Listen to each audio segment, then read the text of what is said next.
சில பேர் நினைக்கிறாங்க, நான் இப்படி ஒரு பாவம் செஞ்சேன், ஆனா எனக்கு இந்த ரட்சிப்பின் உணர்வு இன்னும் போகலையே.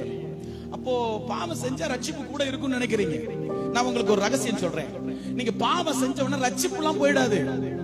ரட்சிப்புலாம் உடனே என்ன செய்ய மாட்டார் ஆண்டவர், இந்த தப்பு பண்ணிட்ட நீ வேண்டாம்னு தூக்கி தூர போட்டுற மாட்டார். ரட்சிப்பு கூடவே இருக்கும், அந்த உணர்வு இருக்கும், ஏசப்பா கூட இருக்கிற மாதிரியே ஃபீல் இருக்கும். அதனாலதான் நிறைய பேர் சினிமா தியேட்டர்ல உட்கார்றான், நிறைய பேர் ரட்சிக்கப்பட்டவனே பாவம் செய்யறான். காரணம், ஆனா ஒரு டேஞ்சர் பொசிஷன் ஒண்ணு இருக்கு. ரட்சிப்பு ஒண்ணு செய்யாது. ஆனா எதை கொண்டு ரட்சிக்கப்பட்டோம் தெரியுமா? கிருபையினாலே விசுவாசத்தை கொண்டு ரட்சிக்கப்பட்டோம். எபேசியர் 2:8. ரட்சிப்பு பின்னாடி இருக்குது. அந்த எதை கொண்டு ரட்சிக்கப்பட்டோம்? விசுவாசத்தை கொண்டு. ஒரு மனுஷன் பாவம் செய்துகிட்டே இருப்பான்னா, துணிகரமா செய்வான்னா, அவனுடைய விசுவாசத்துல ஓட்ட விழுந்துரும்.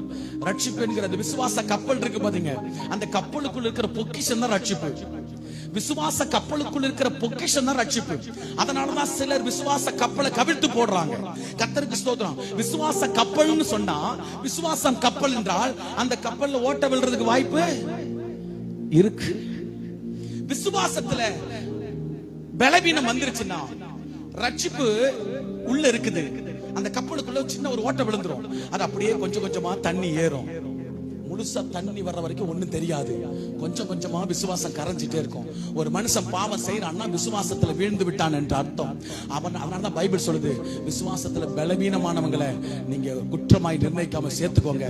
சரிப்பா, பரவாயில்ல, வந்துரு, கர்த்தர் உன்னை சுகமாக்குவார், உன்னை விடுதலை செய்வார். தூக்கி நிறுத்துறதுக்கு தான் பிரசங்கங்களும் ஆராதனைகள்.